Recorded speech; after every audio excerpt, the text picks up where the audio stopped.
A Private Patient was P.D. James's last Adam Dalgleish novel. And I could kind of tell that she was getting ready to hang it up. I mean, when she published this thing in 2008, she was 88 years old. And more power to her for staying with it that long.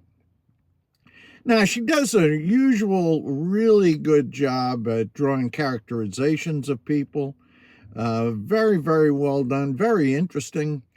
Uh, this book, let me start off by saying that the plot of this thing has to do with a woman who's an investigative journalist who wants to get a scar removed from her face. And she goes to this famous plastic surgeon. And this guy is, it has to do with the British medical system. This guy works 3 days a week in the National Health Service, someplace in London. And he's also got a private clinic at a place called Cheverel Stokes, one of these crazy English town names that she and Agatha Christie use a lot. Anyway, what happens is this investigative journalist, her name is Rhoda Gradwin, she dies, is murdered, and Adam Dalgleish and his people get on the case.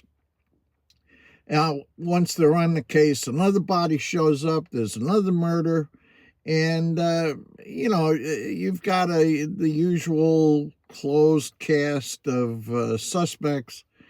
Now, as I say, she does a great job of drawing background pictures of all the players that are in the book. I've got to say that Adam Dalgleish really ends up he's in it, but he's not what I would call any kind of a main focus, a commanding character. When I was reading it, I was much more interested in his helpers, Kate Miskin, and this guy, Benton Smith, I think his name is. Anyway, I was a little bit put off by the book. It just wasn't up to her standard. Most of the characters that she drew, she does interesting pictures of them, but yeah, you don't really care for any of them, or I didn't anyway. So it's worth reading if you're a P.D. James fan, but otherwise, I don't know. I think you could give it a pass. Like I say, I was a bit disappointed because I don't think it was anywhere up to her really good standards. Anyway, that's my report this week. I seldom give negative reviews on books.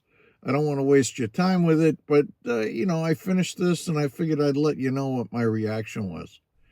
That's it for this week. See you next week.